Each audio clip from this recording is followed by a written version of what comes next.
And thank you for being here. I am District Attorney Anthony Gallooni.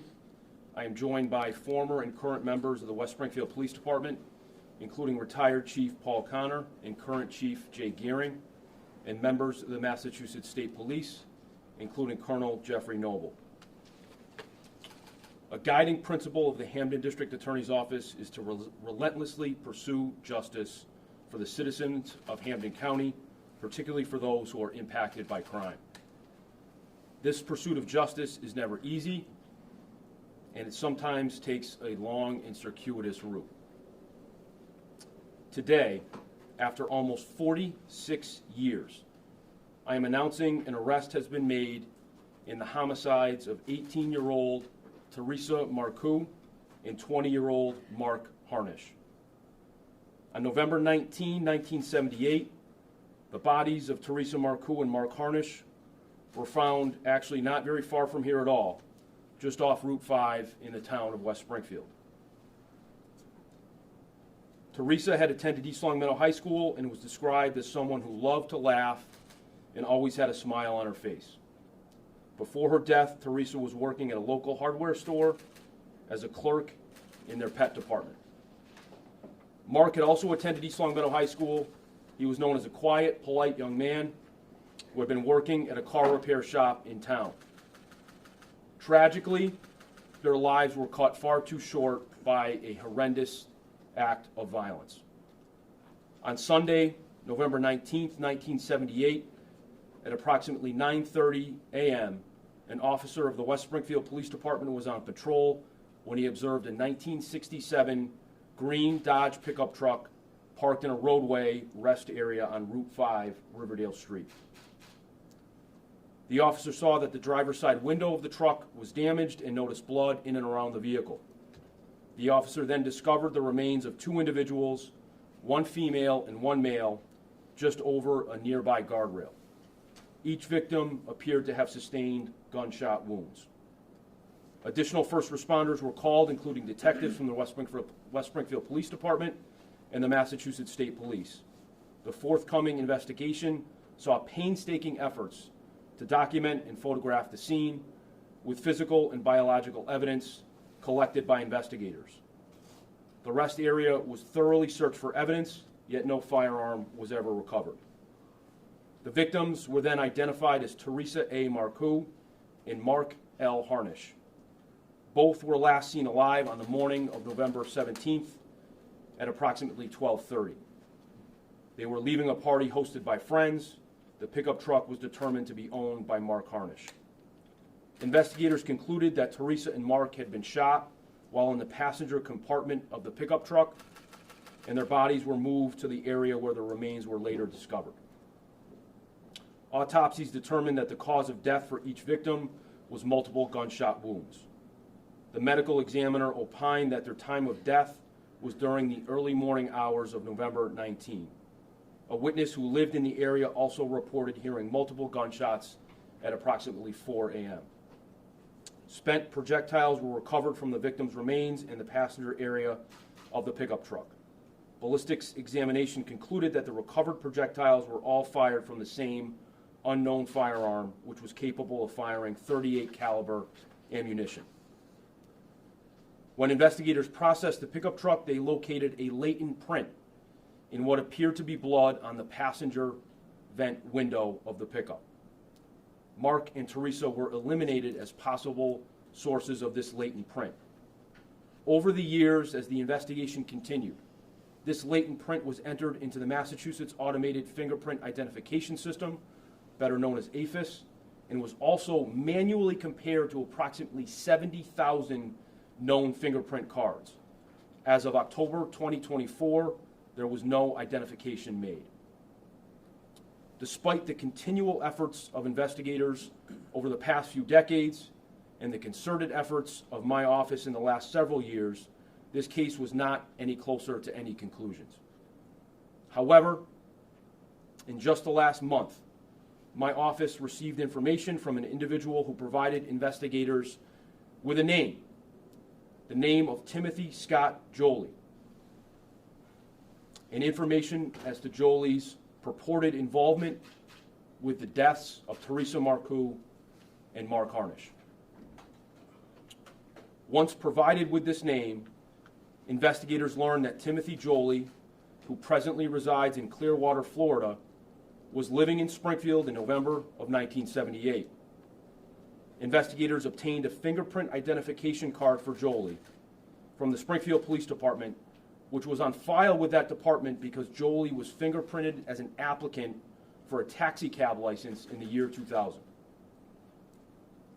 Two law enforcement investigators with extensive fingerprint experience in analysis, comparison, evaluation, and verification were enlisted by this office. They were provided with Jolie's fingerprint identification card and compared the previously unknown latent print recovered from the passenger vent window of Mark Harnish's pickup truck. Each investigator determined that the fingerprint originated from Timothy Jolie's left thumb. Investigators also learned that Jolie was a licensed gun owner in November 1978 and that he purchased a Colt handgun approximately 1 month before the murders of Teresa Marcoux and Mark Harnish. Based upon these very recent developments, I authorized investigators to seek a complaint and arrest warrant charging Timothy Scott Jolie, age 71, of Clearwater, Florida, with the murders of Teresa Marcoux and Mark Harnish in 1978. A 2-count murder complaint and arrest warrant for Jolie was issued by the Springfield District Court on October 29, 2024. On October 30, Timothy Jolie was arrested at his residence in Clearwater, Florida, and was held without bond at the Pinellas County Jail. On November 5, Jolie appeared before a circuit judge in Pinellas County, Florida, and waived extradition. Jolie will be returned to Massachusetts in the coming weeks to face these charges.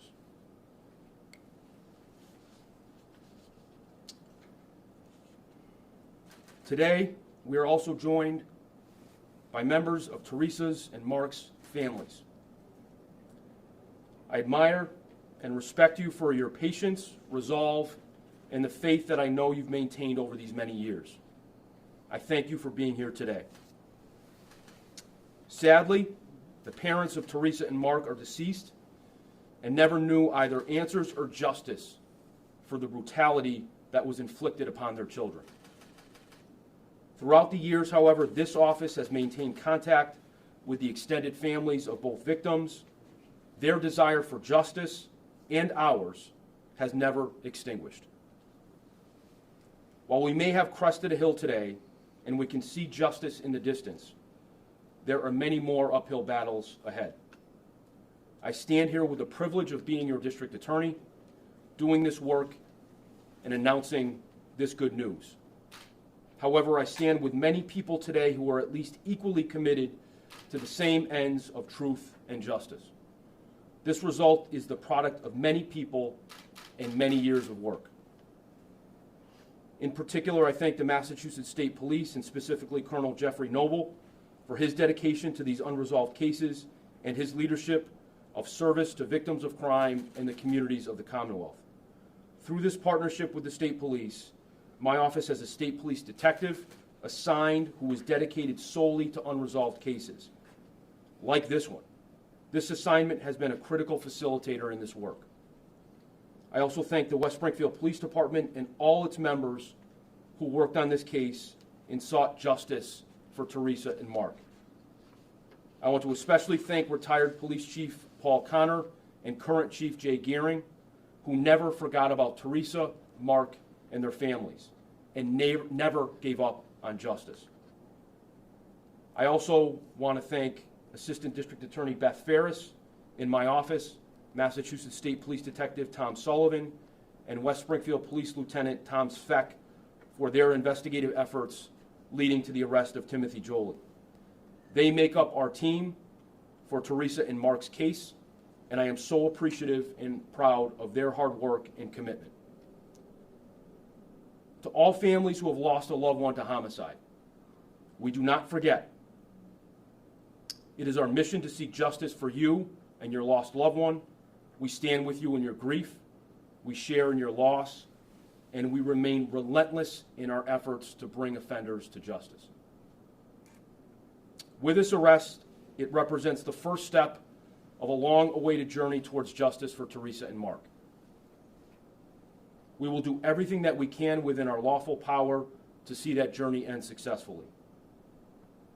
I remind the assembled media that this is an ongoing case with an accused individual who is innocent until proven guilty. I will do my best to answer any questions, but I am limited by my ethical duties as a prosecutor. I thank you for being here, and I'm happy to take some questions. Any sense of, I realize it's not film, but any sense of what the possible motive would have been? No, Stephanie, there's no evidence to support any motive or any reason or any relationship between the offender and the victims. You alluded to it already, but how was receiving Timothy's name such a game changer in the investigation in this past month? Yeah, as far as I know, his name was not on the radar of investigators. Over the years, there were many individuals who were looked into, were suspects or persons of interest. But having a name, and through the industrious and skilled work of the investigators on our team, we were able to take that name and turn it into something very, very significant. So, you know, that's a moment for me to really emphasize to the public, because we come to the media and we seek the public's assistance in a lot of these kinds of cases.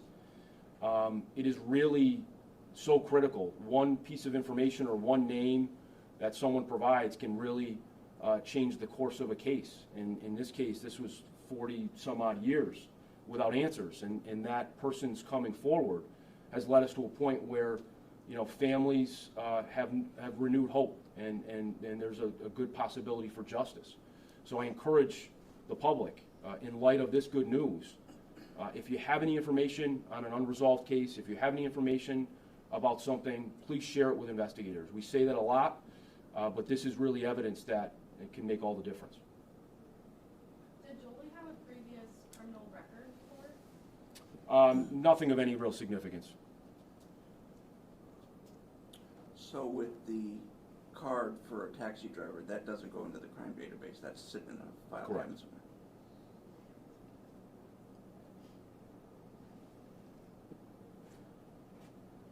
I guess with this case going on 40 plus years now, we've been here before for plenty of unsolved cases. What does having a development like this decades later do for the morale of local law enforcement in terms of just being able to give family and give communities closure?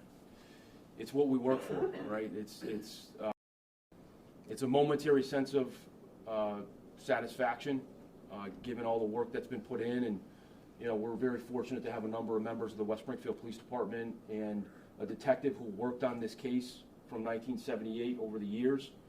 So it's not only gratifying for me and for our team, but for so many people who really cared about the victims and who wanted to bring some answers and some justice for their families over the years. And it provides hope for all of us who continue to do this work, because there's a lot of other unresolved cases. And the work is difficult and sometimes frustrating. So when we get to this point, yeah, it buoys our spirits, it keeps us going, I think. And you know, I'll share something that a family member of a murder victim in a prior case that we solved had told me. And she said, when I waited for justice for my daughter, I would see cases being solved, and it gave me hope. So it's my hope that this provides something to other families awaiting justice for their loved one who they lost so suddenly and tragically.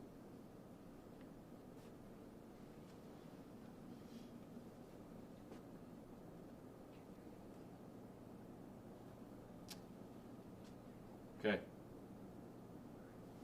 Thank you very much.